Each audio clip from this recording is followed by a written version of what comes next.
161st Street, Yankee Stadium. Swung on and hit in the air. The deep center. Gets back, away back. She is gone. He made the catch. He made the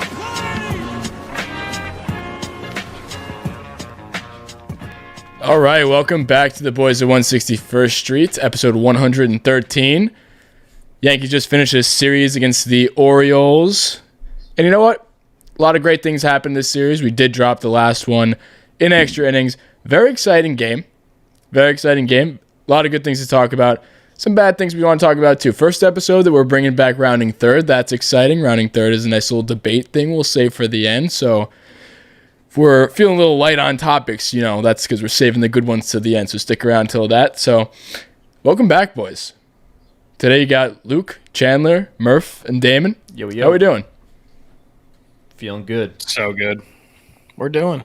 We're doing. Well said. If you guys are noticing, Murph has a Trenton Thunder. Is that Trenton Thunder hat? Trenton Thunder. Adirondack Thunder, baby. And if you're listening to this on the podcast only, if you're audio only, you might want to switch to YouTube because Murph is going to be switching his crazy hats around. So keep an eye out for that. But you know, Running counter. We need to add that to the stream. How many hats does Murph wear in a stream? I'll make that happen. I'll make that I happen gotta get next some time. more hats. Huh? I said I gotta get some more hats if we're gonna do this. Jeez, you hear that? That's the sound of the city right there. We're no joke. It's the sound of the We're city. definitely no joke. We're right outside. It is kind of ridiculous, though. But anyway, It is, but let's get into the news.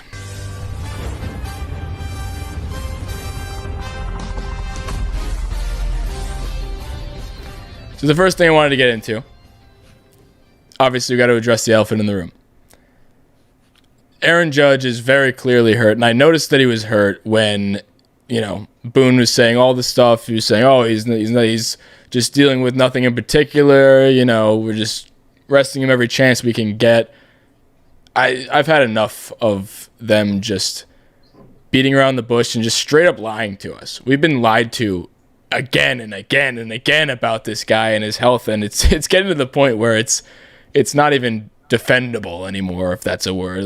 There's no defense for Aaron Judge anymore. If he's actually truly hurt, and in situations like this, it's usually, you know, oh yeah, we're just going to try and, you know, give him scheduled off days here and there. Even if you give him scheduled off days and he's not out for a extended period of time and he plays at this rate, he's going to be out for half the year, basically, just based on scheduled off days, and that's not good. So, I don't know. What are your guys' thoughts Honestly, on this Judge stuff before we get too deep into it?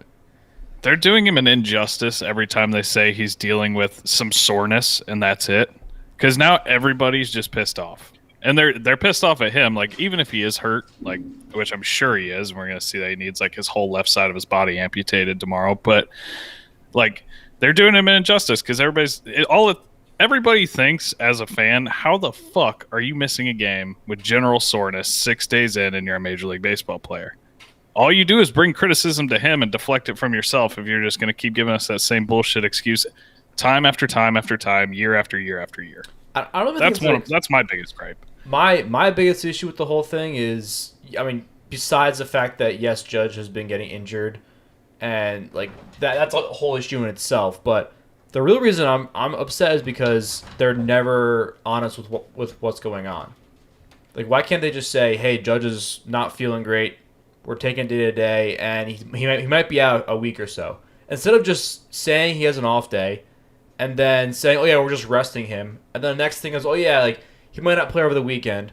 Oh yeah, we're just taking it easy. Oh yeah, he's hurt." Like there's such a progression to this nonsense of him. It's just a consistent lie, just too. like, yeah, there's such a process of them. We've seen this leading song up. and dance before. Yeah, this is not news. It's like they're not tricking us at all. Like we've seen this exact progression. They're just before. leading up It's to just, letting that's us why down. With the I same posted this injury. morning, and I was like, I'm just waiting for a Judge to be announced to be on the IL. And to be honest, he's probably going to make an IL trip to the 10-day IL. By the time you guys listen to this on the podcast app tomorrow morning, he probably already has been announced to the 10-day IL. There's no chance in my mind, just based on the way that this has been treated before and just the, like you said, the progression that we've dealt with before, there's no chance he's scheduled in that lineup against the Rays tomorrow. I think, and especially because that scary turf, you know? What do you think I the got- odds are he plays a week from today? 0.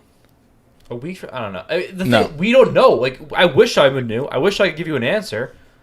I think it makes a trip We've to do seen the 10 same day thing over and over and over. Like it's every fucking time. It's the same thing, and it's the oblique every time. It's the same oblique. That's why if it was something else, like at least they fool me for like a week when they're like, yeah, his calf's a little sore. He'll be down for like 2 games, but he'll be fine. Like that's at least I can somewhat believe it. But the oblique, it happens twice a year, every year. It feels like at least. I don't believe it. I think I'd say there's a 10% chance that he doesn't go on the IL. I knew he was so hurt when he didn't even get pinch hit. He was the only guy left on the bench in that extra inning game. He was wearing a sweatshirt. He had no plans on going in. Boone said he was staying away from him the entire time. Like, you got Brett Gardner in there against the lefty in the 10th inning with a guy in runners in scoring position. And that is, if that's not a prime time to put Aaron Judge in, literally your hottest hitter too. We haven't even mentioned that. That's what the first sign that we knew that he was hurt, because he's getting a scheduled off day just to keep him off the field, get him, keep him healthy. Coming off his hottest fucking game of the short season. I know it's short, but he just went 3 for 5 with a bomb of a home run, and you're getting that's how I knew right out of the gates that there was something wrong. Along with the other things that they were alluding to before, like, nothing in particular. He's a little under the weather in spring training. Remember that? Mm-hmm. It's just all these things combined. It's just read the fucking tea leaves. Not even read the tea leaves. Just it's so obvious, and it's annoying because, like we said before, it's every time, and it's just disrespectful at this point. I know they don't owe us anything, but I mean, you owe us enough to not be this blatantly just lies. That's the most annoying thing to me. I may get some flack for this, but I think, I've always been the first to jump on the Judge bandwagon and, defend him. I think if he misses a significant chunk of this year with another like soft tissue injury, like an oblique or something like that, I don't know if that's actually what it's called, but it sounds professional, so I'm going to roll with it. But if he misses I think so. Yeah. If it's another one of those and he misses an extended period of time, I think it's seriously time. And like I said, people say that as an overreaction or because they're pissed off. But I think if he misses significant time this year, it's time to seriously sit down and consider if he's an extension candidate. As sad as that is, because the guy has everything it takes to be the cornerstone of the franchise. But if he can only play 50 games a year, then what are we doing? Yeah, I agree. Well, the problem with that is there's 2 ways that could go. It could either be that he takes like I guess a more team friendly deal because he's been hurt and he hasn't played in the last 3 years for a whole season or even close to a full season. So that could lower the ticket price on him for when we do try to extend him, or we don't re-sign him for a ridiculous amount of money and some other team takes that gamble. Yeah. I don't at this rate, but again, like if that does happen and we're even considering that, what I don't know. Do teams jump on that? That's a whole different conversation, but I don't really want to get into that. But I think it is a good point to bring up, Chandler. I think that's a legitimate conversation that us as Yankee fans don't want to have, but there's got to be some discussion eventually about it if this continues to happen. But it's going to be a very way off conversation. Base. Sorry, I was going to say, I could be way off base. He could be perfectly fine, and he really is just a sore thing. And if it is just that, then that's fine. And I'll tell you the first one that I'm an ignorant asshole. Don't ever listen to me again. But if he's legitimately hurt for a long period of time again, it's at least time to think about it. But listen, if you said that a year ago, then I would say, oh yeah, you're overreacting. Or a year and a half ago, I say, oh yeah, you're overreacting. Absolutely. But now it's becoming a trend, and now it's becoming a thing where every Yankee fan is just kind of prone to it. It happens, and now we're sitting and waiting once again to find out what's going to go on. And that's why it's really not an overreaction anymore. It's really an honest discussion that we might need to have. We don't know yet. I don't want to get too far into it because he could be fine, but if it does happen again and he is going to be out for another, couple weeks or a month, it's going to be a really shitty conversation that we're going to have to go through. But let's move on. The thing is, though, if he is fine, then there's a whole slew of other questions that I have, because then why don't you pinch hit him? Then why are you doing this? There's no good outcome. There's no good outcome for this. Well, he has soreness. So if he has soreness, I get not pinch hitting him. Like, it's not like that was why he didn't play. Whether that becomes a week-long thing, whether that becomes an IL stint, that's different. But if he's feeling even a little discomfort, like if he stubbed his toe on the way to Yankee Stadium, don't pinch hit him at this point because we can't risk him having an injury from whatever soreness. So either way, I don't think anything we said just now is an overreaction at this point. Like you said, this is just the way it is now, and it's come to the point where it's not, like you said, one time or a couple times this has happened. This is now. I mean, there's a reason why every analyst comes into the year saying, you know, that when they're ranking the top 100 players, and they say, you know, if he's healthy, you know, he's a top 2 player, top 3, top 4 player, whatever it may be. And that narrative is not going anywhere if he continues to do this. And it's kind of sad because he is a damn talented player. And honestly, he's right now, short season. He's coming into this season, and he's when he's in there, he's tearing the cover off the ball. He's batting .370 right now.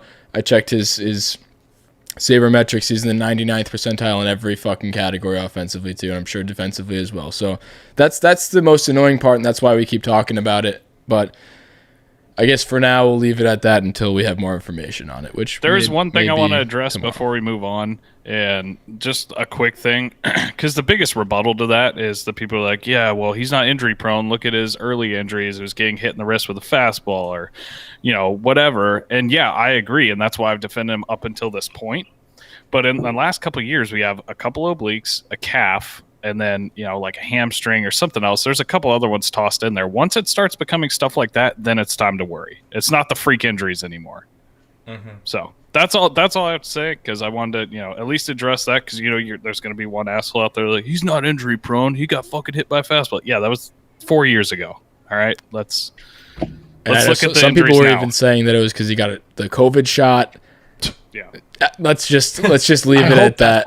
If that's why, I mean, that can happen. I don't know. We don't know. Well, I mean, unless he got his COVID shot in like his lower back or wherever your oblique is. Like if he had a sore left arm, okay, sure. But speaking of that, though, they did say shot and my oblique felt fine.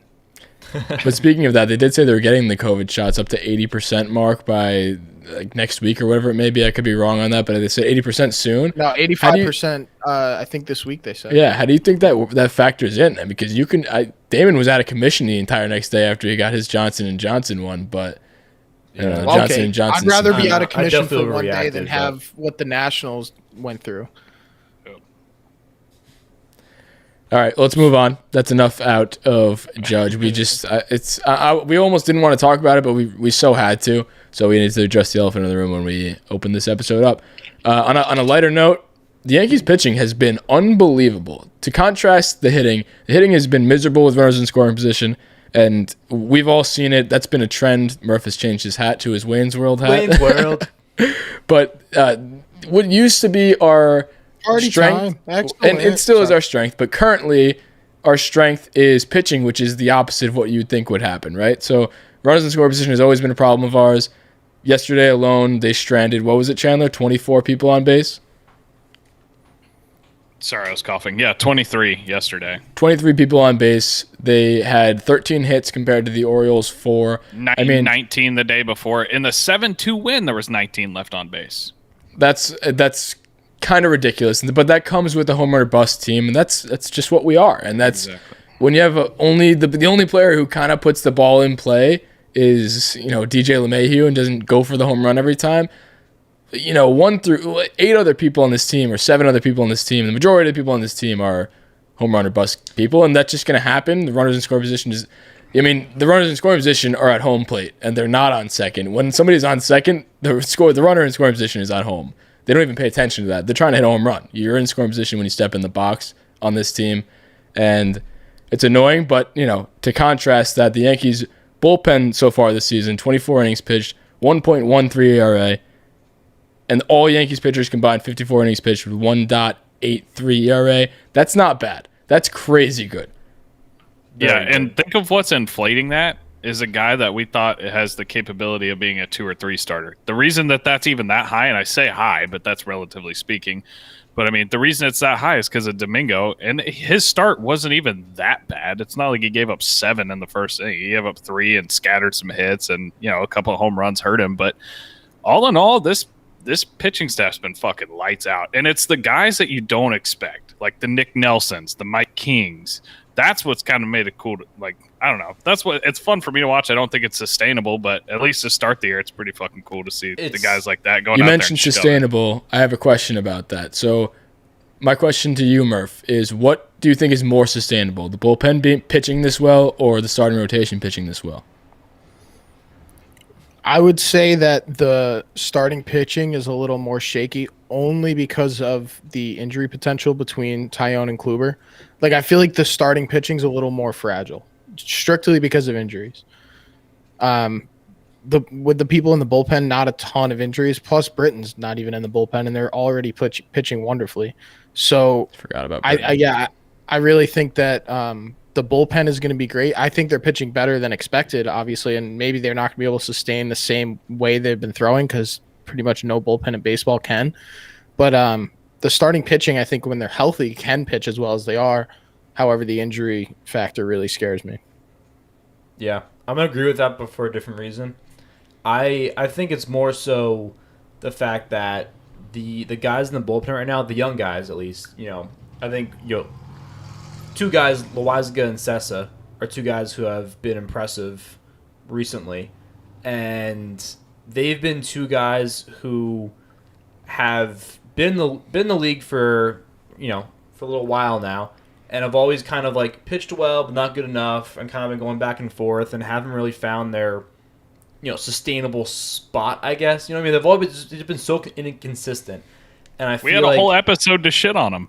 Yeah, and I feel like this is the time. This might be the year where they break out and become consistent relievers, and having those guys as reliable people just adds on to the main arms in the bullpen, like a Britton when he's healthy, Chapman, Chad Green.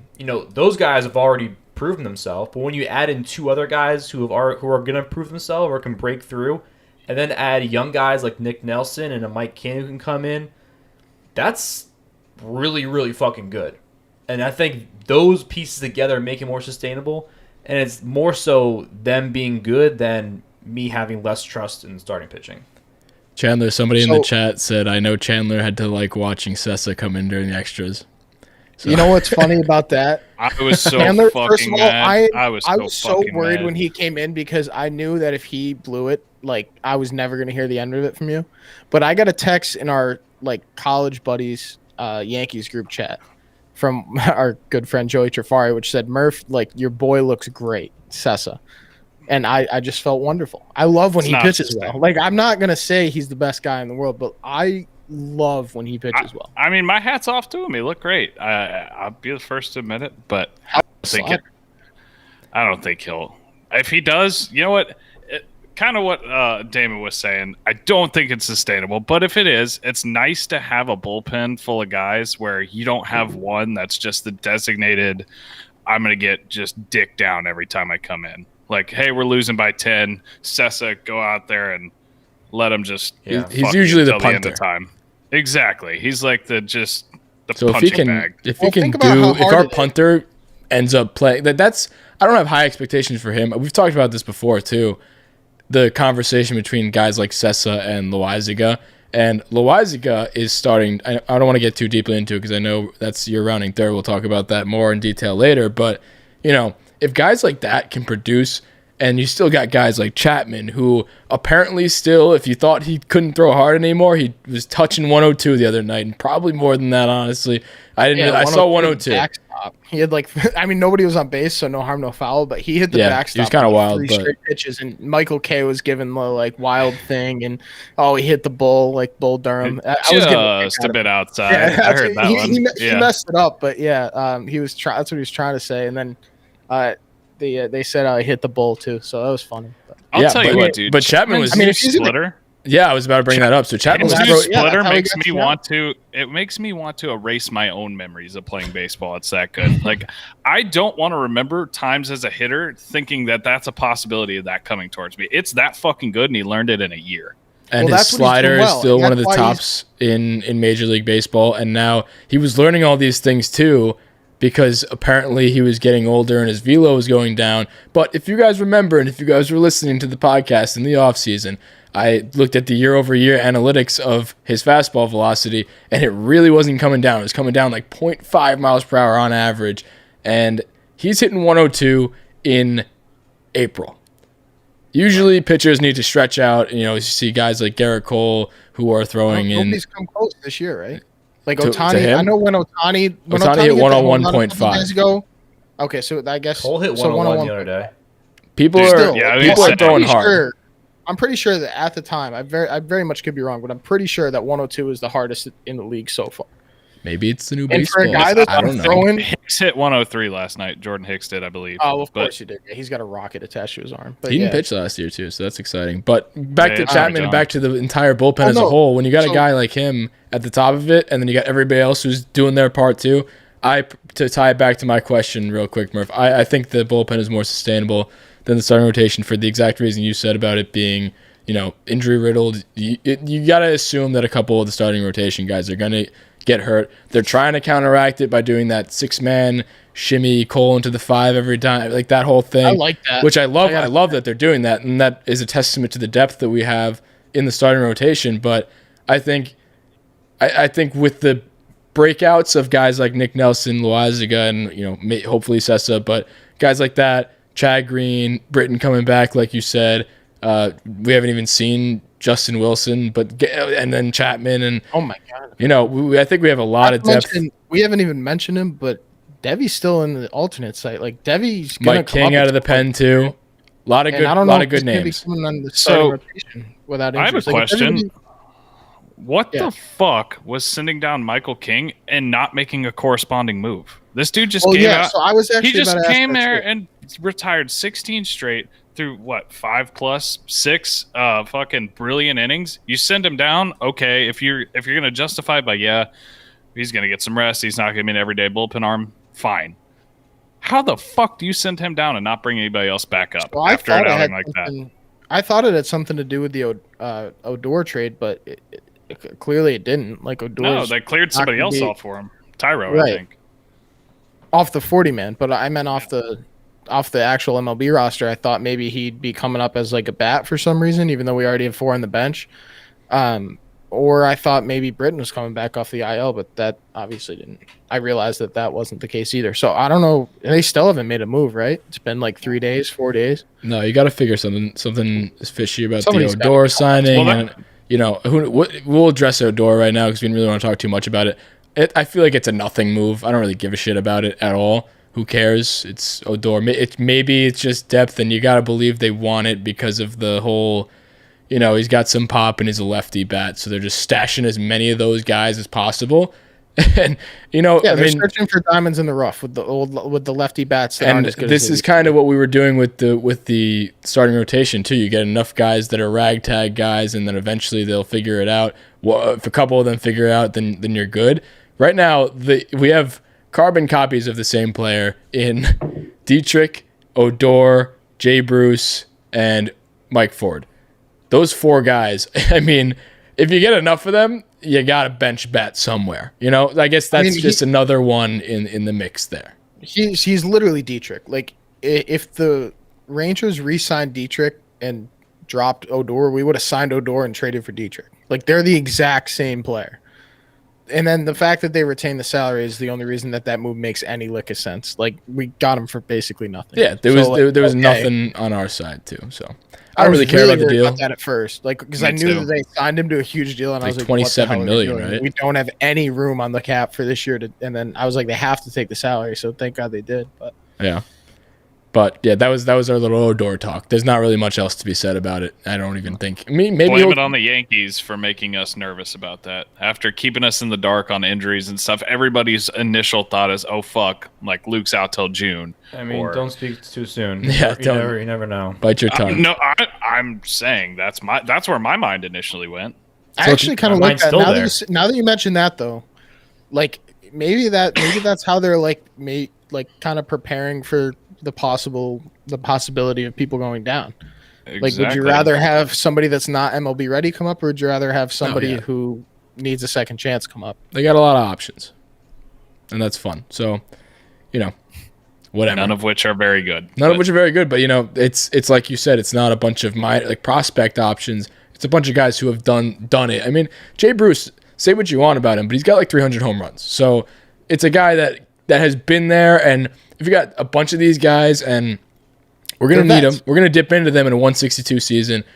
I mean, Jay Bruce, if you need if you're talking pinch hit bats in a playoff game and you're out of bats and you're an extra inning game and you got him stashed away because the lineups are expanded in the playoffs, that's where I like what we have there. That's what I don't know that all these guys will be on the team by then. Maybe we have to cut them by a certain period of time and then they get picked up because we don't have enough roster spots or whatever it may be. But having these guys and at least having 2 of them or whatever it may be on the expanded roster in the playoffs, I'm cool with having that guy as a pinch hitter versus just some random guy like Estevan Florial who's never done anything at the major league level or, guys like that. That's a hot button The issue odds, for me. the odds of Odor somehow, because of injuries, cracking one of the playoff rosters and having like some pinch hit, like I don't want to say home run, but like just some good at bat in the playoffs because he's a vet, are the odds like those are way better odds than the 2 prospects we gave away even sniffing the show. So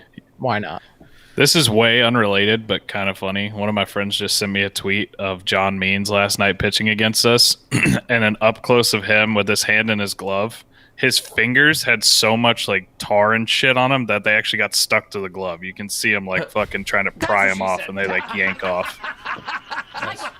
Was that good? Yeah, it's good. Nice. That was good. I heard you kind of go the direction of the fingers with so much tar on them. I was like, okay, I'll let you finish, but I'll slide it in there. I'm That's gearing also- up for it. That's what she 8 out of 10.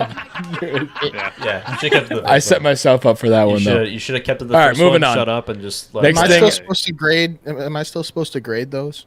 Yeah. Hey, what was that? 8 out of 10? 8 out of 10. What was the second one? Wait, there were 2? Exactly. Okay, so that was Okay. Forget that happened. Choose Moving too on. many. This is actually a pretty interesting topic that I wanted to talk about.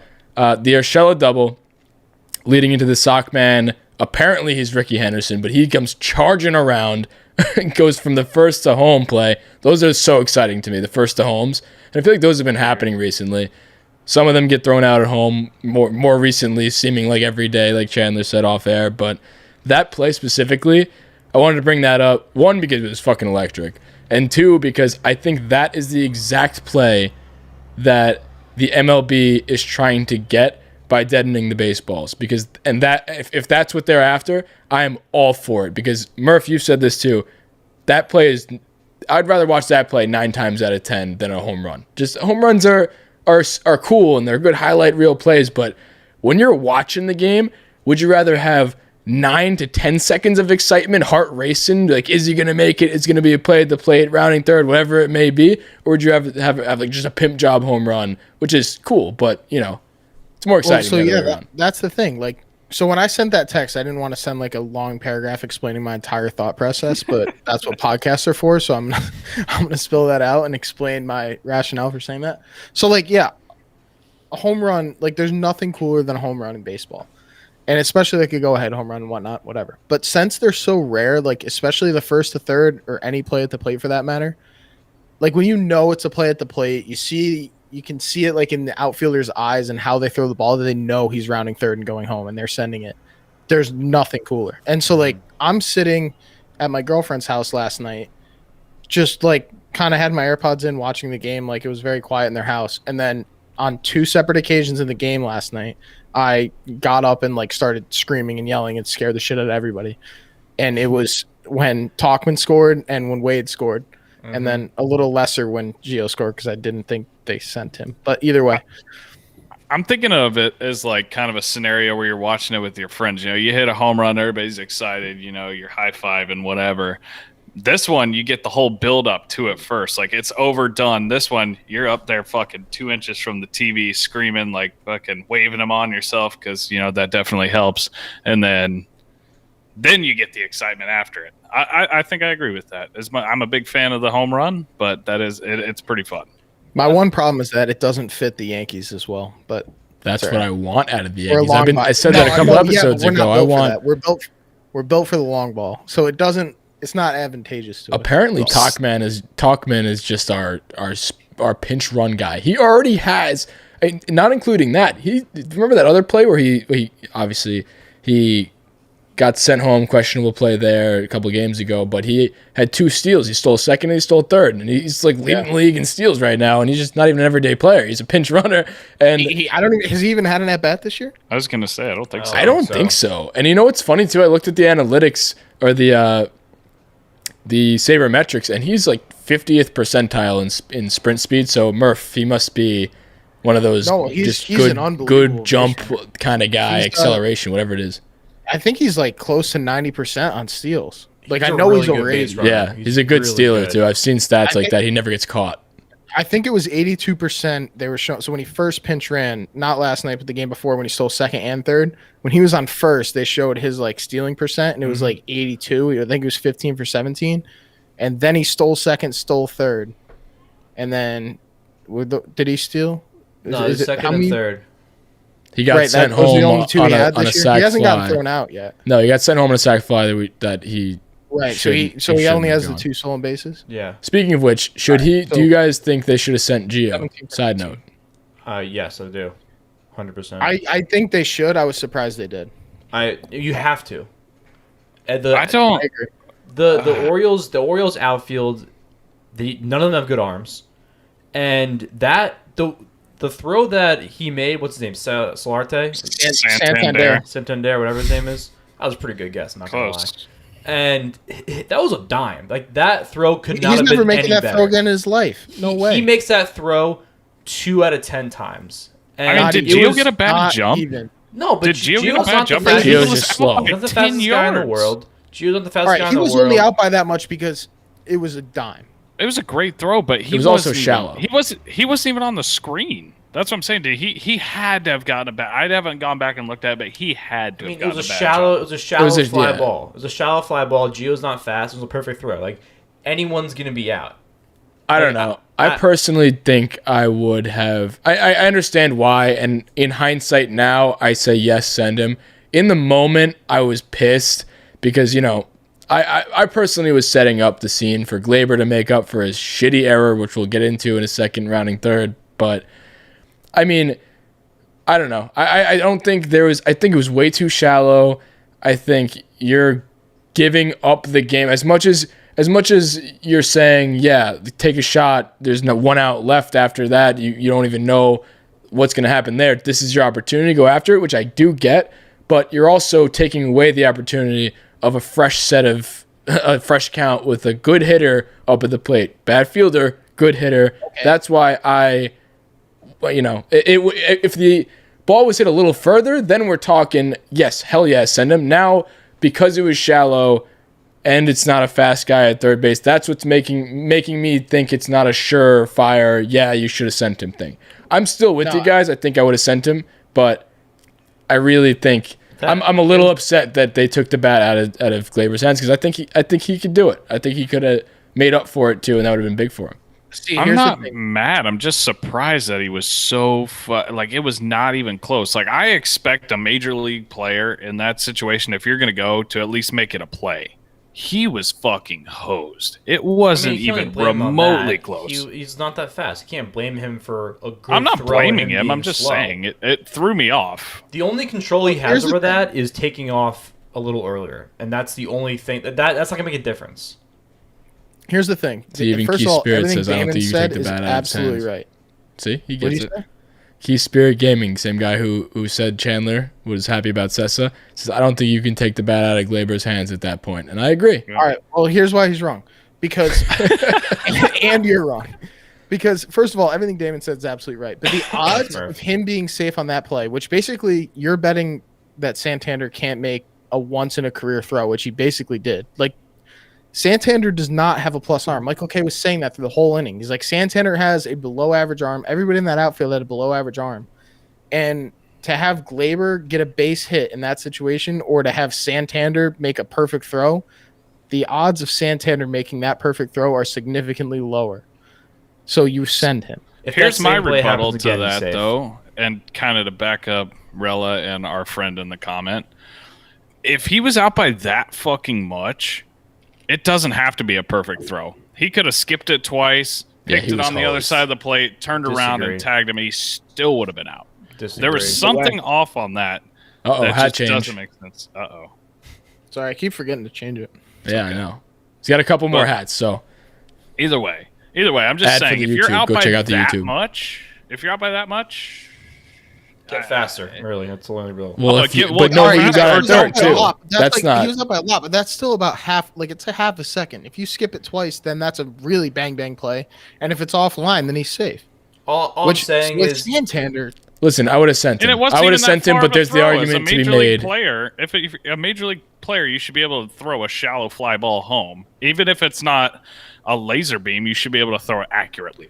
All right, but listen, 180. if Well, you're- given that we had 2 bang plays at home that were safe, maybe that's part of the reason they thought luck was on their side or something. But if he didn't go and then Gleyber gets up and strikes out, then everyone would be saying, "Oh, we should have sent him. He's a shitty arm in the outfield. He would have been safe." Yada yada yada. So like, there's no. I don't care what other people are saying. I agree. I think we should send him in that Yeah. moment, but there is the Oh, yeah, argument to be made on the other side. It was the right call. Yeah, Phil Nevin in the was a little moment. cocky, I think. I like that we're being aggressive, though. I like that we're being aggressive on Hey, the Phil face Nevin's pads, third base coach, and right? that I'm not goes stupid. with it, huh? Yeah. Phil Nevin's third Yeah. base coach, right? Yeah. Stupid. All right, I mean, yeah. I don't So, care. I mean, And- he sent he sent Talkman home. He sent Wade home, and they were both safe. So maybe he was rolling the dice. He had the 2 fastest I people mean- on the team. He was having a hot night. I don't care. At the end of the day, it's game 6 of the season. If he gets there, whatever fucking game it is. If he gets thrown out, he gets thrown out. Who cares? If it's game 7 of the World Series and this happens, then maybe we have to have an in-depth conversation about it. But as of right now, you can argue it all day. It doesn't. At the end of the day, Yeah. we lost. Who fucking cares? Gio's Yeah, slow. that's- We knew that. Like, It's an April game against the Orioles. yeah. But the That's- mindset is imagine good. that as I a like playoff having the game. mindset. I agree. The mindset of the aggressiveness is a good early sign. Let's put it Yeah. that way. Take the positives out of it. My question to Did you that guys game- Oh, I have a is: question. do you You go think? Oh, we got a lot of questions here. 3 questions. What got you on the nice list? Bad question. Bad dad joke. My real question was: is Talkman faster than Don't say Wade. not If Wade? you say Wade, I'm Hold on, leaving. that was gonna be- Gardner? No. No, Is Talkman Hold the on, third better fastest guy on the slow. team? I have a better question. Okay. So think of like 2004 when we played the Red Sox. Got it. We're gonna pretend we're the Red Sox, where you need a big stolen base, like when Dave Roberts did. Let's all cry about that for a Oof. second. But anyway, Oof. would you rather have Talkman on first going to steal the base or Wade? Because Wade's faster than Talkman, obviously. But Talkman is gets that jump. Talkman a better Here's- base stealer. That's the thing. So I think that's the better big question question. that you were looking for. Talkman's Here's the also thing, this Rather than scary. stealing the bag. Talkman's also a scary football player guy who you don't want to receive the ball on that end and get trucked like in the bigs back in that video game. Anyway, what I I'm was going trying to say earlier was that when you look at him stealing the bases during the Blue Jays when Romano was pitching, he was going before the pitch. He lifted his leg up because he understood what was going on in the situation. Romano did the same movement every time. He saw that happening, and as soon as he looked to second or to first and then looked back to the home plate, he left. That's just good base running. High IQ, Any one of us would have been safe. shifty. Yeah, any one of us would have been safe if we had that jump. I don't think Murph would have been. Which safe. I would have I had that lost jump. the step. All right, maybe two out of 4 of us would have been safe. Oh, who's the 2? I know for Chandler's not safe. damn sure you know. What? I'm We're 100% safe. Yeah, I'm saying yeah. I'm faster than Chandler. Get out of here. Oh Yeah, my no. god. All right, no. better question. Honestly, who do you think wins in I the have race, 14 Murph or Chandler? bases That's a my question for senior for the comments. Leave a review, 5-star review, and in the comment of the review, say who you think would win in a race, Oh, Chandler. Dude, I'd I'm love wearing to a see that. fucking Nike hat. This just screams. Speaking of reviews, I'm as good once as I ever was. speaking I'll of smoke reviews, it. you guys didn't do the job to get to 225. To which I would have opened this episode taking 5 shots. Same rule applies. If you get to 225 by the next episode on Tuesday release, you got the whole weekend. I'll open the episode with 6 shots of Tito's. Back to your regularly scheduled program. What were you You're saying, Murph? such a hard ass, dude. I think it's just fun. I'm just messing. And I'll eat a baseball. Now I forgot my original question. I think Chandler's got you beat by his step, Murph. You are out of your goddamn mind. Nah, Murph can move. I had- Chandler's an oaf. Oh, buddy. I mean, that's mean. Listen, I'm not going to say I haven't lost a step. But, Maybe with that hat on. I did have 14 stolen bases my senior year of high school. That was People don't talk that was about before you discovered what beer and whiskey was. This hat isn't helping me, but As he puts on a leprechaun hat. listen, Good timing. I can wheel. All right. Well, I think Six-pack at the finish back line, to I'm the beating Yankees. it Do you think 15 steps. Talkman is the third fastest? Is anybody faster than him? I know Wade and Gardner are definitely faster than Talkman, but who is the third fastest in the Yankees? I think it's Talkman, right? Hicks Am I is forgetting probably anybody? up there. I mean, I don't think Talkman's that I think fast. Judge is faster than Hicks. Yeah, I we're not going to don't- talk about him. I really, really do not think I don't Talkman's want that Judge to fast. Watch that video again of If Talkman Judge rounding tries to third. move fast, he's hurt. Listen, you have so. to be at least somewhat fast to steal bases at like 85-90%. We read the fucking percentage. He's in the 50th percent. Yeah, it's early. He's fast. It's He'll early. deal with it. He's deal with it. He's fast. Deal All right, with let's it. get into rounding third. He feel that ball is going to get down and go to the wall. Here comes Prince. They're going to send him home. Here's the throw to the plate. He is. So, for those who are just tuning in for the first time, rounding third is a fun little segment. We keep the more debate type topics for rounding third. Guys, rounding third, we give our pitch, elevator pitch. Is he safe or out? Everybody decides. Basically, is your take right or wrong, whatever it may be. We tend to debate. We try to keep the news to the news, but we get into debates anyway because we're assholes. So these are designed to be more of the debate topics. So who wants to go first with the rounding third? Chandler, you had a good one. Why don't you start us off? Okay. I'd be happy to. So, my rounding third, take it how you may. I say by October of 2021, Johnny Lasagna is one of our most trusted high leverage guys. And I know that sounds crazy and I know that sounds wild, but the dude is nasty. We've known that for a long time. He's been nasty. He's got the major league experience. He's finally, I know it's 6 games, but he's putting it together. And the thing that resonates with me, I said it on the last episode, is that he's done with his trying to dot everything on the corners. That apparently there was that huge epiphany in the offseason. He talked to Boone and the management team and whatever, and they're like, hey, quit fucking around and throwing everything in the dirt, trying to get people to swing and miss. Your shit's good enough to play. Throw it in the zone, see what happens, and we'll go from there. And he's finally doing that, and he looks awesome. I think if he keeps that up, doesn't try to get too cocky, he realizes, like, hey, look at me. I'm pitching to a 0 ERA. I'm not, striking out as many people, but I'm making soft contact. I'm striking out a guy here or there, and I'm getting out of innings. If he realizes that and can stick with it, then I think there's no reason to think that he can't be a trusted high leverage guy come October. I think everything that you just said is absolutely right, but I think he won't. I think you're out, and for one reason, and it's that we have 4 high leverage guys. If everybody's healthy, we have. Okay, Britton, but they can pitch every night. Chapman. No, they can't, but 4 of them can. Like how many?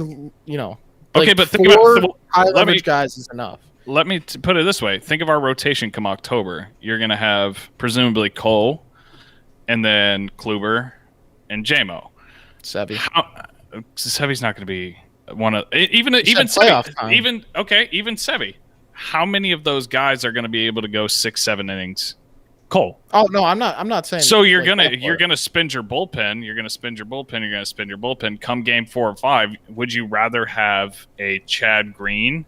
That I love Chad Green, but he's pitched 3 days in a row. He's fucking gassed, and you're like, hey, we can push him, or we have that a different trusted guy. He's not coming in to close game 7, but I trust him to come in on a one-run game and give me a quality inning.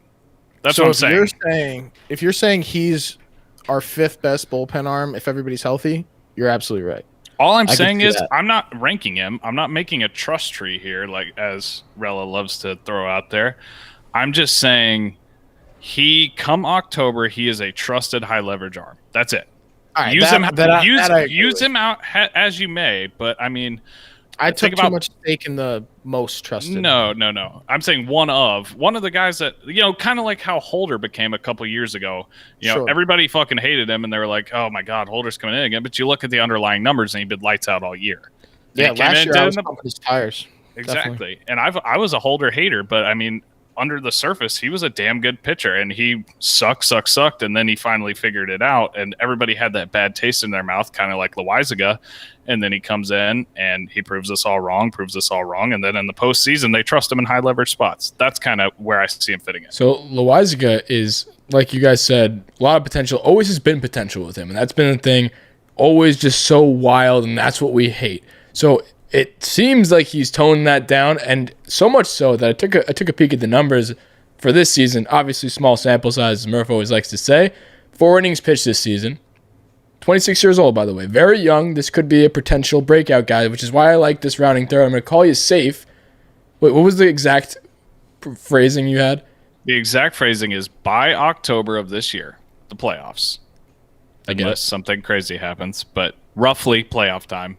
Jonathan Loaisiga will be one of our trusted high leverage guys. There's a difference between a good bullpen arm and a high leverage guy. And my why I'm going to call you safe is because they already put him in those spots in the playoffs, and we always got freaked out about it, and we're like, why is Jonathan Loaisiga in?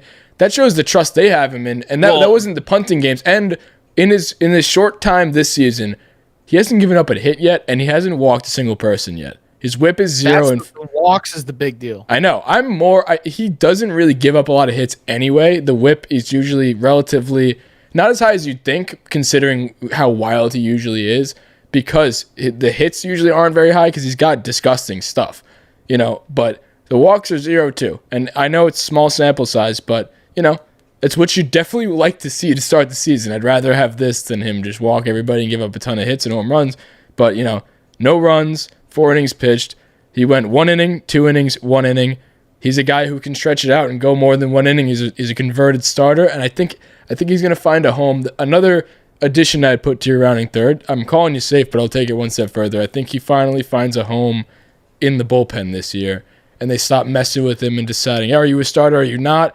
I think he's a reliever, and I think he is that Chad Green, because now, like we just said, Chad Green's no longer a 2-inning plus guy. Chad Green has established himself as one of the 1-inning guys. That's your inning. That's it.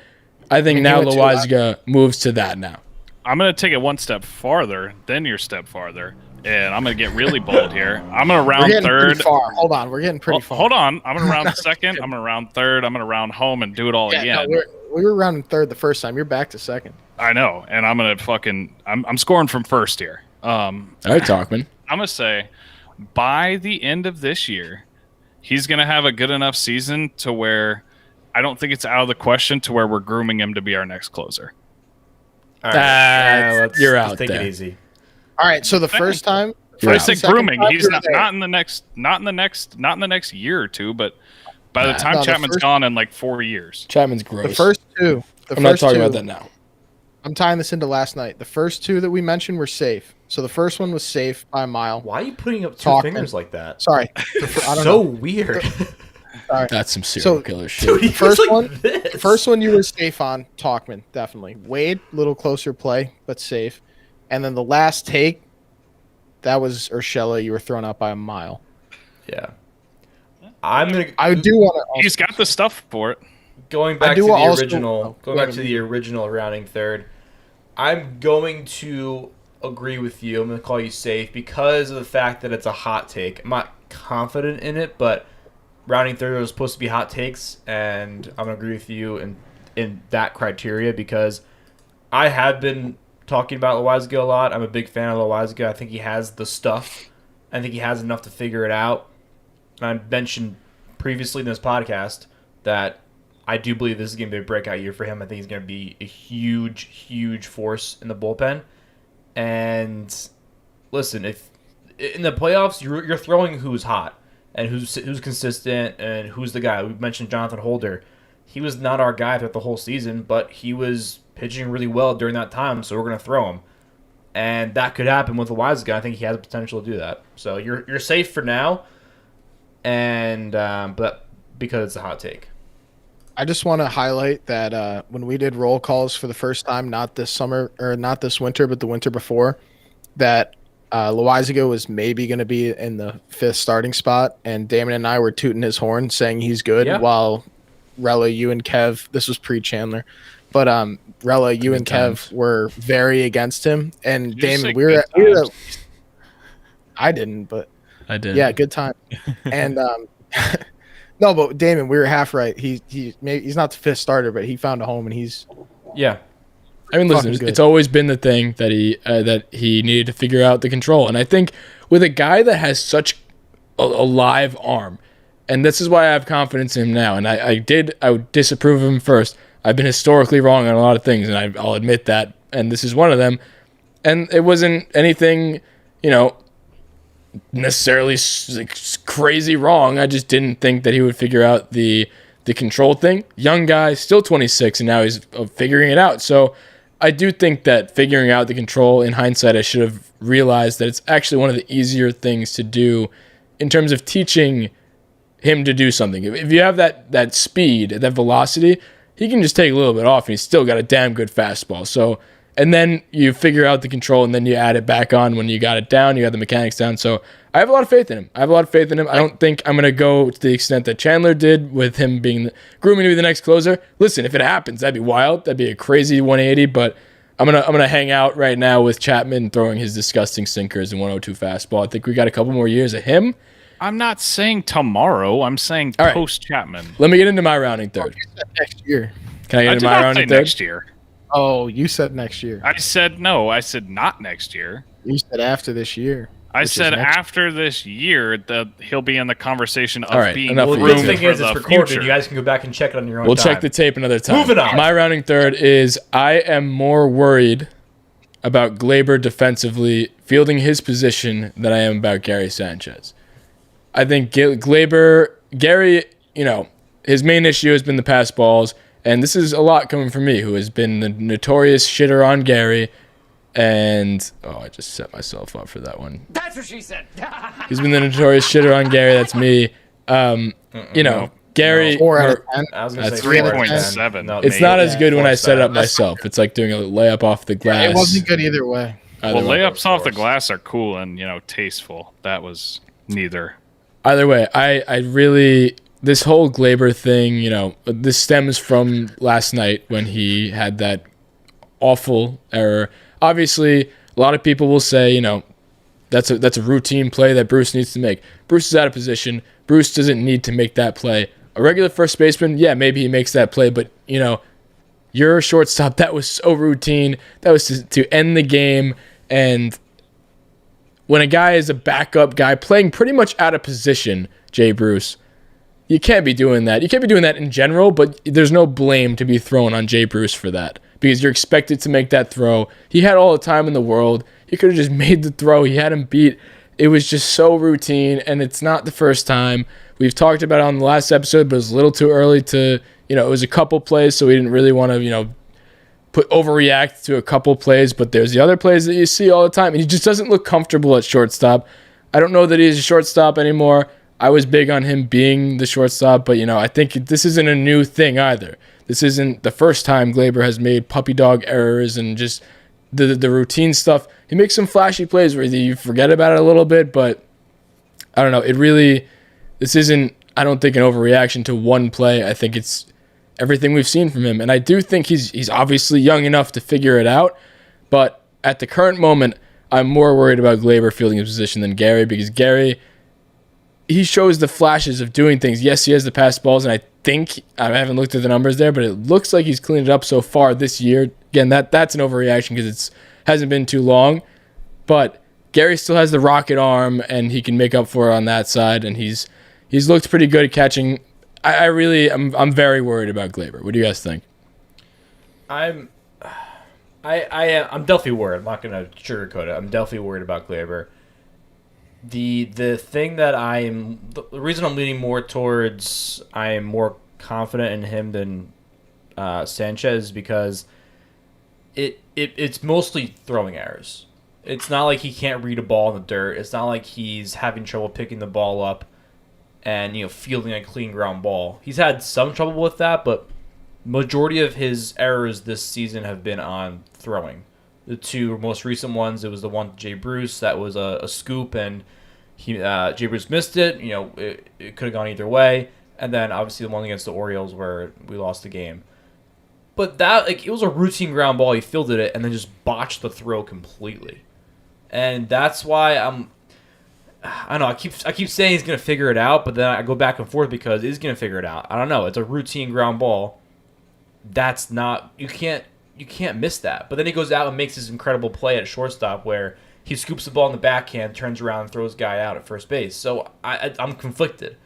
So I feel like I'm gonna go with out, but on a very, very, very slim decision because I still have a little bit of faith left in Gleyber. Sanchez has been looking a lot better, but I don't know. I'm still not completely out on Gleyber Torres because of the fact that it's mostly just these little tiny throwing mishaps. Dude, but my counter to that is, when is the last time that a ball was hit to shortstop and you didn't hold your breath? I think the last time that happened, a different guy was playing shortstop. I think Didi Gregorius is the last person where you actually felt a sigh of relief. It's like, okay, game's over. That play, the game literally would have been over. No. Anyway, that lost the game, right? That didn't give up the tying run. Game was over after that. Yeah. So in that moment right there, Didi Gregorius is over there. I'm like, okay, we can pack it up. I can go grab another drink or something like that. This inning's over. Whatever. That would have been the last out. I knew we had more time I need to keep watching. I was on the edge of my seat more so than I was, at any other point in the game, because I just don't have the faith in him. And I think, like I said, the last time a ball was hit over there, I don't remember since Didi that I've felt confidence that the routine plays, I agree with that, but I also don't feel confident when there's a guy pitching the dirt all the time. You have Gary Sanchez behind there. He still hasn't gained my 100% confidence either. So, and that's a much more important position on an every pitch basis. That's every single pitch is going in his direction. You're safe. I was gonna say you're safe to me, but like on replay on a challenge, you're safe to me. Like the Orioles game the other day when he was actually out, but he was called safe, because I think a couple weeks of Gleyber playing even just slightly below average shortstop, I disagree, but he's been so bad to start the season that every time a ball's hit anywhere near him, my heart sinks. And that's not an overreaction. Like, he doesn't, even the routine plays that he does make, they're not clean. It's not like it's smooth. It just looks off. So if he gives me a couple weeks or a month of average shortstop play, then you're out. But as of today, I will give you the challenge coaches overturned safe because of that. I agree. I think it's a bang play. I'm not going to say whether I think you're safe or out. I think that there's legitimate concerns on both sides, but I will mention that it's pretty concerning. All right, it's not a cop out. Okay, I'm just pick one. Goddamn, it's the entire show. All right, dude, you're safe. Whatever. Nice. The point. No, fuck you. You're out. That was a really nice.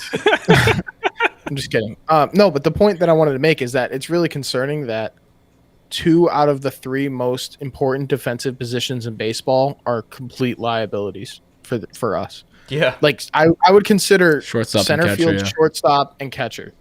And I honestly think center field is 3rd out of those 3.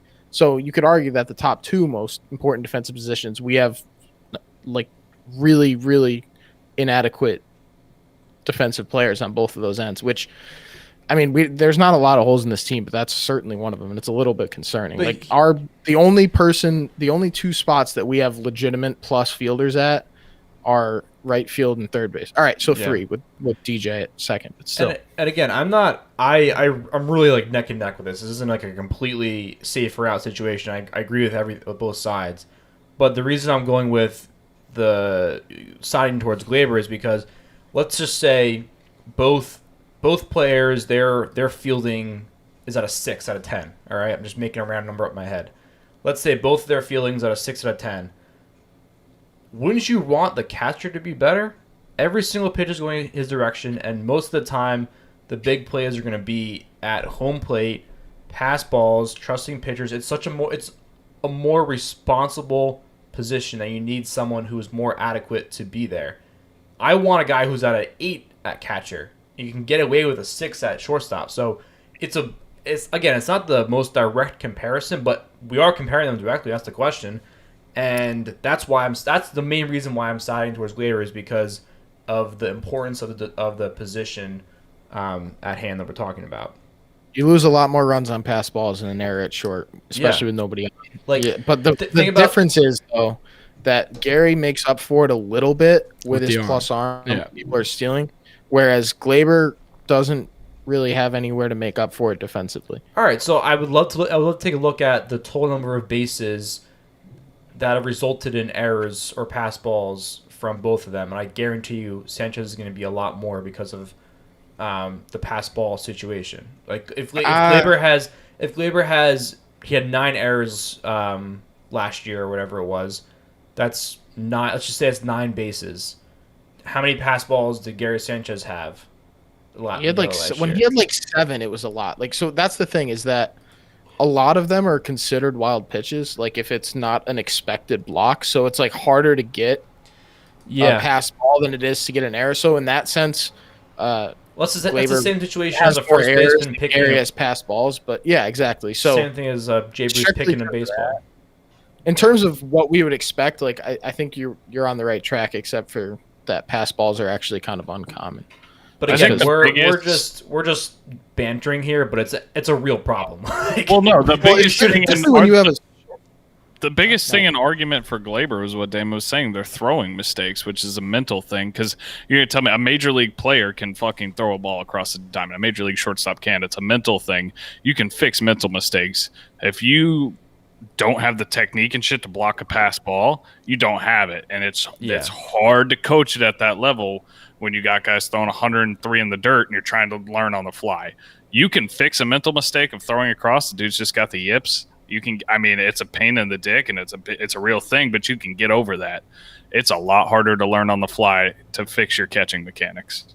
I was just gonna mention that it's almost the yips. I didn't want to say he has the yips because, dude, he does. Yips, no, the yips, like, I feel like the yips, it's got to be, like, really, like, blatantly terrible. Like, Chris Davis had the yips at the plate eventually. Like, that bad. And he's not, I don't want to, like, he's not in that section yet where I would consider it the yips, but he's got, like, a subtle form of the yips, for sure. One of my friends had the yips playing baseball growing up. He was a catcher, and one of the best catchers I've ever seen at that level. Could not throw the ball back to the pitcher. It was very funny. Just a fun fact. Oh, I was terrible at that. I was a catcher too. It was so funny. That was my worst thing. I could throw the ball to second base with a higher percentage in the air than the catcher or than the pitcher.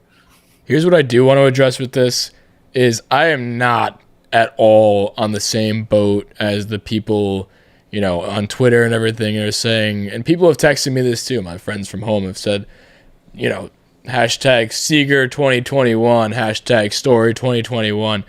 These guys are most likely not going to be available, number one.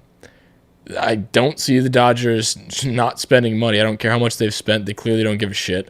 They weren't going to spend money to get Bauer, and they did. Spent $40 million. Doesn't really matter to them. Money clearly doesn't matter. And Mookie. Trevor Story, Mookie as well. Trevor Story, I also don't see. I actually maybe. Because I don't see us getting him, but I certainly don't see him staying with the Rockies. Because why? I don't know. No one knows what the Rockies are doing, but I am not at all. Gleyber is 24 years old. If Loaizaga can figure it out pitching, I think Gleyber can clean it up from a fielding perspective, part of his game. I just want him to field at least average, because I posted this too, the story, the SpongeBob thing. Just like, I need him to field at least adequately so that people can talk about how great offensively he is. Because, I got some of his rookie card, and I'm not trying to have some of these headlines out there with my man Gleyber, because that impacts my wallet. So, but more importantly though, I do want him to just, if he even, like I said, adequately fields his position. Then he doesn't have the headlines, and obviously this one is a big headline because it was to lose the game. But storyline going forward with this is: do I have confidence in Gleyber fielding? Not really. Do I think he can clean it up? Absolutely, I do.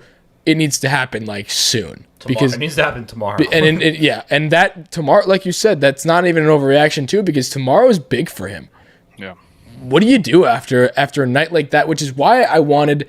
This goes full circle. That's why I was like, okay, maybe put the game in Gleyber's hands so he can just forget about it, win the game, make up for it, and then your clean slate start the next game. Now he's had the whole entire off day to think about what he did, because that's the last thing that we saw. Sounds like you're about to ground him. Gleyber. He's had so much time to think about it. Dude, he's a young player. He's our age. Imagine what you would think about. I think about shit way for something way less than that. I think about it a lot. So it's definitely something to watch out for on pitch 1 of next game and going forward, but that's an immediate thing I'm looking out for. As soon as this game starts, the only thing I'm looking for isn't who's pitching?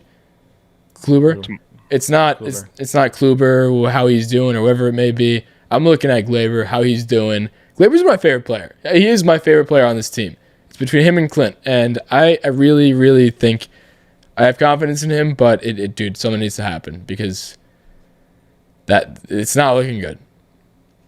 Young player though. I think that comparison to if Loaisiga can figure it out, so can he. Because Loaisiga is 26 now, so I guess Loaisiga was 23 last year. I swear, but He was. No, that's he correct. aged a lot in those 4-pitch walks in the playoffs. Took a couple of years off his life. Oh, like I swear when we did his roll call last year, he was 23. I swear. You guys want to know a fun just update on dyslexic. Judge I just saw? And it is they just talked to Boone again tonight. He has no idea if Judge will be available for tomorrow's game. The game is in 15 hours. That means he's going not on the playing. 60 day. Yeah, no idea. That's the Boone translator. I saw a bunch of funny things. The Boone translator on every reply to it. I think the kid Gabe playoff Tanaka. He's very funny, but he always responds to anything Boone related, and he goes Boone translator.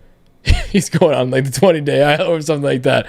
That right there, that's absolutely. He said, "I have no idea if he's going to be available."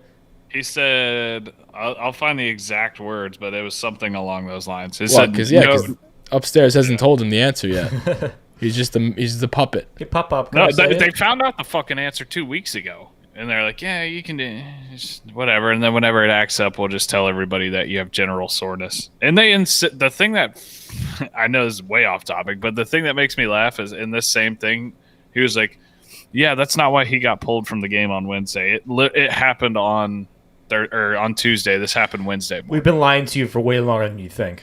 Yeah, no, it didn't. Yeah, no reason for concern. He just woke up with it. Like, yeah, They pulled what? Hicks too, just so we wouldn't catch on. Yeah, exactly. That's what they pulled because when they said Diversion, that, diversion. Poor core. It's like, One yeah, last he's thing on the got general Gleyber thing. soreness. Yeah, I have general soreness when I fucking open my fridge in the morning and I still go to work. Like, get your ass out there if it's general soreness. If you ripped I an doubt oblique, they that's one could thing. do anything physically for work. I don't do anything physically. One last be thing there. on the Gleyber thing. Do you think, because we forgot to talk about this too, would you put any stock into DJ being able to play shortstop and then moving Gleyber back to second? No. What about I Gio don't at mind short? moving Somebody in the back to- comments asked. Tyler Wirtz just asked that. Gio? So I don't mind No. seeing Gleyber move to second, but Gio DJ doesn't potentially have too. that great of an arm for like a shortstop spot. So I don't really think Could be in the same That's boat really we are now. Yeah. I would Like, say I don't if you think were they- to reshuffle it, I would put Gio at short, Gleyber at second, and then DJ at third. If you had to reshuffle it the right arm now. for short doesn't have the arm for third really either. Yeah, Well, I'm not into he's any of played the third at the reshuffle. big league level, and he's No, I know played he well. has. But he's not a plus fielder really when he plays third. He's not a bad fielder. No, he's not a bad fielder at all. But That's I what I'm mean, saying. If you have to feels reshuffle, natural. you're getting better everywhere. I mean, not Look better at everywhere, but Gio. you're getting better. you're mitigating what Gio's good at. Gio's really good in the hot corner, and he has a cannon. So if you put him at short, he's still a plus fielder at Who you short. putting That's at actually third, not though? true. Gio does not have a cannon.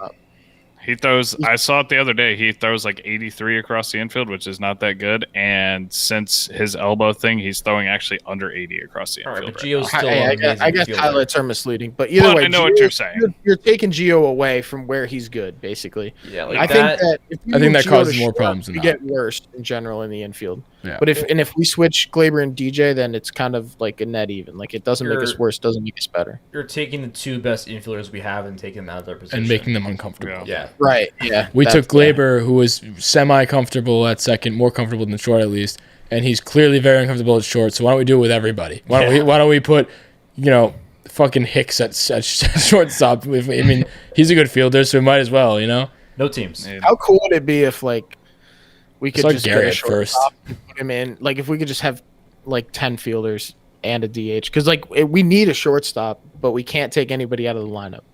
It's very frustrating. He's got to learn how to fucking throw the ball. Are you talking about Wade? No. I'm talking about like Absolutely trading or signing a shortstop, like Story. Where or, in the hell? Oh, I did saw you the get biggest. Wade? No, because I don't know. I heard play talking about, like, shortstop. I saw. I can't remember who tweeted it, but I saw something about Biggest cap I've ever explaining seen. why we should trade for Story Oh. and move DJ to first and Gleyber to second, which makes a lot of sense until Voit comes back, because then you got to take either Voit or Stanton out of the lineup. Well, people were talking about trading Voit for Story. I don't think it's a straight up trade. I think That's it's for another episode. It's trading Voit. That's a big topic. Yeah, I didn't want to open up that can of worms, but just in general, I mean, it's frustrating that, like, in order to bring in a good shortstop, which we need so that we can move Gleyber to second, we got to get rid of somebody that we like. Yeah. I did see the biggest cap ever on Twitter the other day, and I literally put cap alert. I saw you like this. You know what I'm talking about. Somebody said, because I said it was a tweet about Wade being the best slider in the league, which he is. There's no debate on that. Somebody replied to that and said, if only he could hit, Gleyber wouldn't be on this team. I could not. I laughed so loud to myself. That's just ridiculous. One, you can't just magically give somebody the gift of hitting. That's just not a possibility. And Yeah, Wade it'd be just awesome if Wade I could just hit doesn't really and like this field and podcast run. so I much, wouldn't so sit care. behind a fucking desk all day. It'd be awesome. Yeah, I mean, let's just if he get hit let's like magically Gleyber, give then Murph the guy's right. what? He's right. If he could hit like Gleyber could, obviously Yeah, you it's can't a big just give if. somebody that. But it's the same thing if Gleyber had the speed of Wade and the sliding ability of Wade and the fielding ability of Wade, then Wade wouldn't be on the roster either. We can't make him my player. Why don't we just give Murph the godlike legs and arms, and maybe he'll be a Division One pole vaulter? What do you mean give him that? I don't know. Let's just go ahead and say what already is in My arm's a existence. little off. I got a shoulder thing, but my legs are in good shape. Yeah, take you really seriously with that hat on. I like the mix. You forgot one. There's one more, right? There's two more that people didn't see yet. Maybe you saved the last one for that. Oh, it's coming out. I If you're actually listening have to the audio third. only, You guys are ready to hear it. I put my hard hat on for it. yeah. If you guys are listening to audio only on the podcast, you might want to reconsider because Murph has some wild hats. This one, that looks like If just anybody- a If basket. anybody's a hockey fan, I got a yellow Wayne Gretzky Jofa bucket on. So No, yeah, there's no hockey. here's my rounding third. You guys were talking about it the last episode. I wasn't on to play devil's advocate, which I often love to do, but I don't hate Hicks in the 3. I don't love it, but I don't hate it, and here's why. So That's your rounding You were third talk- hat, by the way. Every Okay, time that's you fair. have your rounding third, you put it on. All right, so I got to bring this back to school. So I'm automatically out from wearing this hat because nobody can take me seriously. But so you guys were talking about how it was, DJ, then Judge, and then you wanted Stanton in the 3, right? Correct me if I'm wrong. What'd you say? Or anyone but Aaron Hicks. Yeah, go ahead. All right. So I think that Hicks is a good guy to put between Judge and Stanton. And I'm not talking about lefty-righty because I think that's bullshit, and that's not the reason that he should be in the 3. But Hicks is a really, really tough out. Like, it takes a lot out of a pitcher to get him out because he walks, he looks at pitches, he fouls pitches off. I don't know what his average pitches per at bat is, but my guess is it's like 5 or 6. So you have to put a lot of effort into getting him out. And if you have to say, ideally, DJ gets on, Judge, let's say he gets on, there's 2 guys on. You have to put in a lot of effort to get Hicks out, or he walks, and that really sets up Stanton. Whereas if you're putting Stanton behind Judge, it really takes Stanton out of it because Judge can clear the bases just as easily as Stanton can. So you're going to have a lot of situations where Stanton's coming up either with a lot of outs or nobody on. So you're taking away that from Stanton. Whereas if he comes up, like if say Judge has a home run, who do you want up next, Stanton or Hicks? I'd rather have Hicks up because Hicks can get on for Stanton. That's the only thing that even keeps you remotely on the base path. Other than that, you're out. But I see what you're saying when Judge hits a home run and clears the bases. But I mean, more often than what's his home run per? Or strikes out with 2 outs. Like, say it's bottom up to the top. DJ gets a 2-out hit and then Judge strikes out. That happens all the time. I just don't like the idea of, and in the grand scheme of things, it doesn't really matter that much. Your starting lineup, your starting batting order is only your batting order one time through. So It doesn't really matter, but when it comes to first inning stuff, I'm going to have to throw you out because I don't want a guy.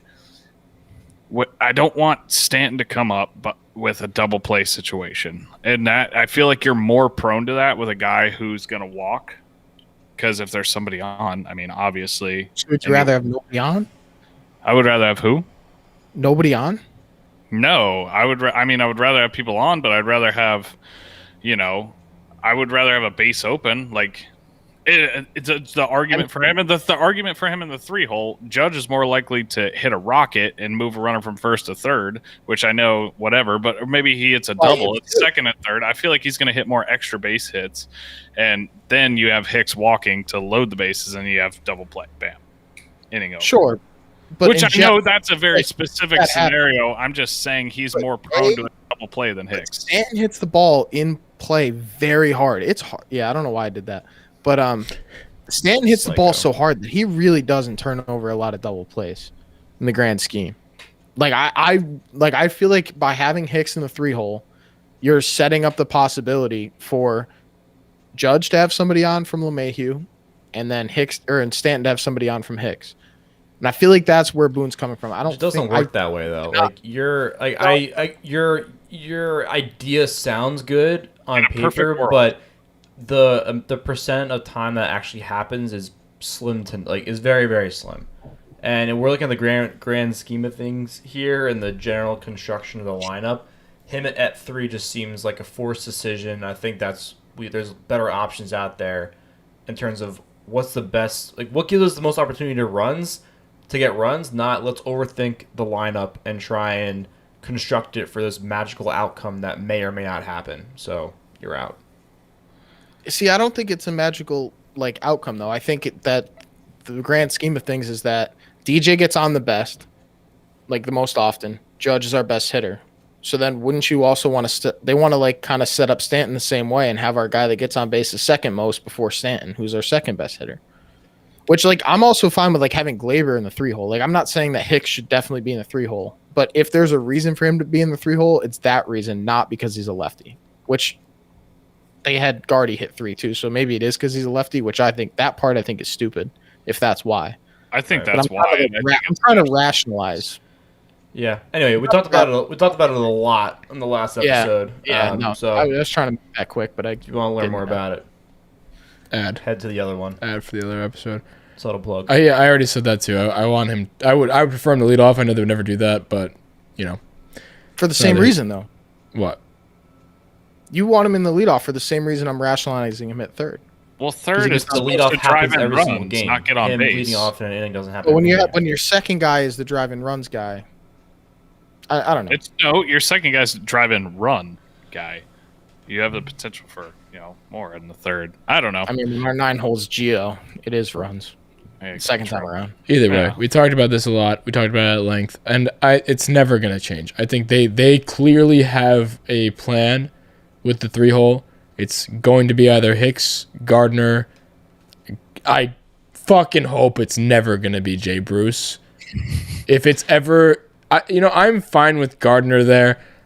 Dude, Gardner's hot. He's got yes. Yeah, I know he's hot. Gardner's playing great, and I'll come around. He's an awesome guy to have, and he's clearly not taking any time away from Clint in the outfield. And that's all I wanted at him. I love Gardner. I didn't want him to take time away from Clint. So that was my one bugaboo with that. It's clearly not happening, so I'm happy. Gardner, I'm okay with in the 3-hole, because clearly they have that agenda that the 3rd-hole hitter is going to be not a righty. So if they're going to do that, I'd honestly... I'm not ready to give up on Hicks in the 3-hole. I'm kind of with you there, Murph. I think Hicks is a good hitter. He never will hit for high average, but he will get on base, and it's a good out. He's a very tough out. He's got a very good eye. Between Judge and Stanton, that's going to take a lot. Prime real estate. You said one thing there that I want to kind of clarify. You said I'm not ready to give up on him there. I don't want to give up on the guy. I don't think he ever should have been there to start. You're right, but they clearly have the agenda as it's going to be either Gardy or Hicks, and I don't think you can really. I don't think one is so much better than the other, so I'm good with that because I know they're not going to change it. If that makes any sense, that's clearly what the Yankees are doing. It's anything we say, we're doing radical changes, at least radical to them because they clearly are doing this. This is their thing. They do that. They want to break up the righties. So they're never going to do any of our lineup construction we made with Hicks leading off and DJ batting 3 or Gleyber batting 3, whatever it may be. That's not crazy. It's just crazy to the Yankees because they would spit at that. That's not what they want to do.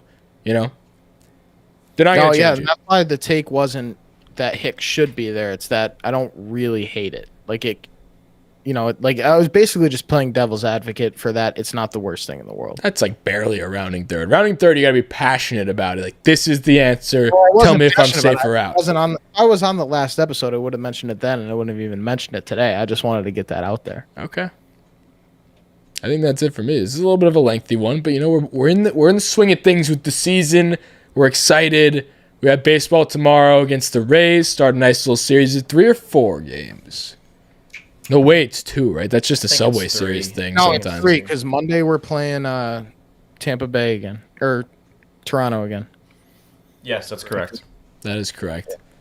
Tampa Bay has been limping, so they're coming in. They're coming in. Obviously, we got to face Glasnow. It's not. No, we miss Glasnow. We miss Yarborough. I want Glasnow. Give me Glasnow. I want Glasnow too, but I don't think we face him. I think it was somebody in TBD. It wasn't anybody that I really. No, I'm pretty sure. Archer. Very insightful. We're facing Archer, I think. No, we're playing Rich Hill tomorrow. Rich Hill. Archer on Saturday. Archer and TBD on Sunday. It's Glasnow. Worried about TBD. Sounds like I don't think it's Glasnow. What do we got? I think We have Kluber, Montgomery, or Kluber. Fuck. Kluber, Hamron, and Montgomery. There you go. Listen, I love what I've been seeing out of the starting rotation and the bullpen. I'm excited. Sounds for like 3 wins to me. I don't know. I hope. I would love to just beat the hell out of the Rays. That'd feel wonderful. I would love that. If we sweep the Rays, I would just feel great. Can I throw a side note before we wrap it up? I All think AL it's East matchups, absolutely fucking hilarious that in every single Yes Network Yankees broadcast, they throw the stable at 98 and just shit on the Rays for it. It's every broadcast. It's fucking hilarious. Yeah. They jumped the gun on that. Oh, a couple quick shout outs before we close off here. Shout out to Jameson Taillon. JMO. First time pitching in a real game that mattered in 700 days, was it? It was 700 plus. 700 plus. 7-0 What? I think it was 7-0 something, yeah. Yeah, 700 plus. So, claps to him. Snaps to JMO. Dude, he just... I'm so happy for his mental state. You see all his tweets and stuff and how he's just happy to be here kind of guy now. He is never going to take a moment for granted. It's those type of tweets, and I just love seeing that. He's happy to just be out there and be playing baseball, be bopping with the boys. Shout out Luke Voigt. Hopefully you come back soon, buddy. But yeah, he looks very happy to be there. Other quick shout out that I want to do. Maybe this is what we do at the end. Little topics we didn't really get to, but little shout outs at the end. Just things that need to be said. Just something cool that I saw. Just kind of cool tweets that I see, I guess, is what this segment is going to be at the end. Giancarlo looks like he wants to punch you in the head. Giancarlo Stanton already has 4 batted balls of 115 miles per hour this season. 115 plus. No one else has more than 1. So. Cool. Don't boo Stanton. That's my PSA to everybody else. Don't boo Stanton. He hits the ball hard. He's very good at baseball. Breaking news. The guy that's built like a fucking Greek statue hits balls hard. All right. Well, that'll do it for me. Anybody else have any closing comments? I'm good. Let's go Yanks. I'm excited. I'm excited for the series tomorrow. If you made it this far, you guys are the real ones. Make sure to check us out on YouTube. We are streaming every episode live onto YouTube now, into the Bronx Pinstripes YouTube. You get to check out Murphy's great hats. He's not wearing a hat right now at the end, but he has a whole bunch more that he hasn't debuted yet, so you don't want to miss out on those. He's got a stable full of hats. That maybe one has a propeller on it. You don't know. Is he even listening right now? No, he's checked out. He's so checked out. I don't have a stable. Well, make sure you check out the YouTube. We're going to be going live. How many? If we get how many people before I get a helicopter hat? That's for the reviews. Do you want to make that one of the review things? No. I want to make this people a YouTube thing because they're the ones that are gonna get to see it. Okay, so we have about 700 subscribers. If we get to 800 subscribers by the next episode, Murph will put a propeller up his ass. No. Nope. That He'll is- get a propeller hat. That's what I meant. I misspoke. Buy a propeller hat. I misspoke. Yep. But if we get 5 star, a lot of 5 stars, you're on the app. So